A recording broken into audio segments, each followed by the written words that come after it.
In this video, we're going to discuss how to successfully ambulate your patient with tethers.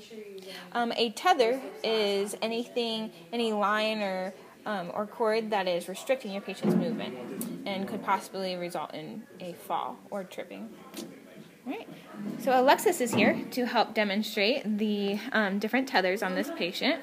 All right. So we have a blood pressure cuff, which is connected over here to this.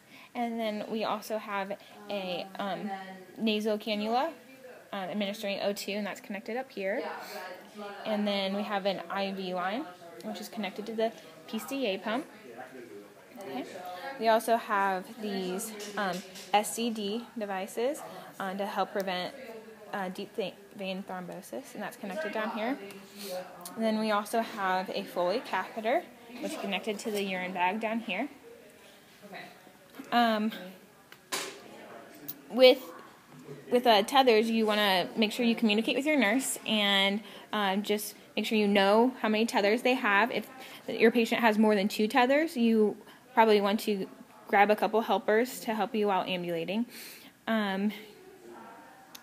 You also can use these specific devices to help reduce fall risk while ambulating, and these slippers and a gait belt.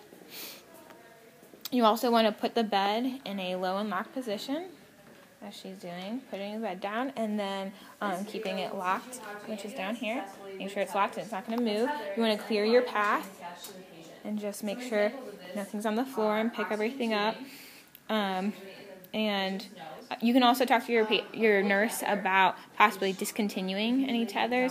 So they might discontinue a feeding tube or possibly saline lock and IV. And so we're going to go over here, and Alexis is going to demonstrate how to successfully ambulate a patient. So she is going to pretend to be the physical therapist in this situation. Our patient right now, we have talked to the nurse, and we have the IV discontinued, or saline locked, and we have a gait belt on her, and then we also have the non-skid slippers to keep her from falling. And we have her O2 connected to the O2 tank over here. And then we also have a Foley catheter. And so she's going to take the Foley catheter in urine bag and place it below the waistline on the walker to help while ambulating.